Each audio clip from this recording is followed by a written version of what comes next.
Welcome to New Testament in a Year, Day 197.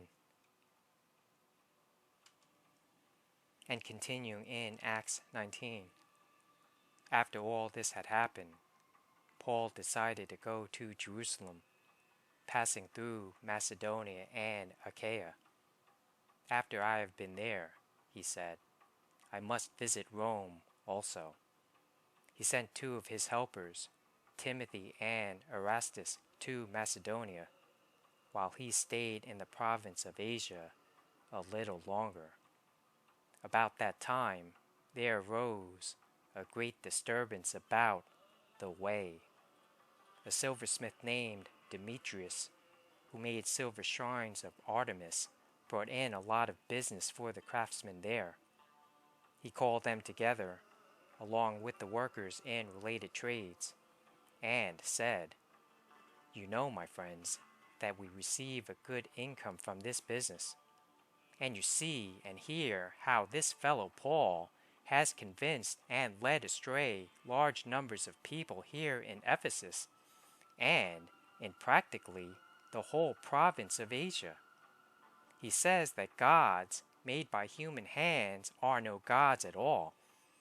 There is danger not only that our trade will lose its good name, but also that the temple of the great goddess Artemis will be discredited, and the goddess herself, who is worshipped throughout the province of Asia and the world, will be robbed of her divine majesty. When they heard this, they were furious and began shouting, Great is Artemis of the Ephesians!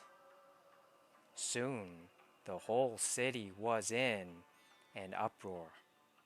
The people seized Gaius and Aristarchus, Paul's traveling companions from Macedonia, and all of them rushed into the theater together.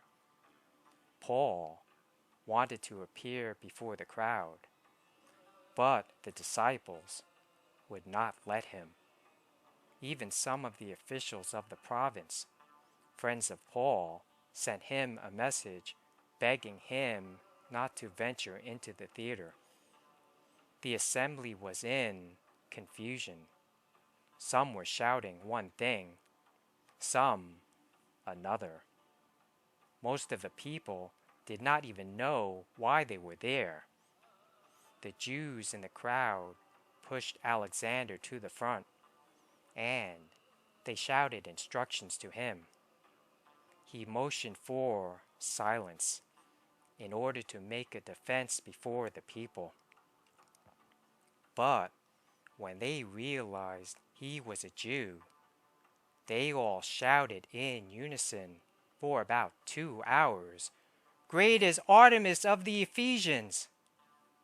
The city clerk quieted the crowd and said, Fellow Ephesians, doesn't all the world know that the city of Ephesus is the guardian of the temple of the great Artemis, and of her image, which fell from heaven?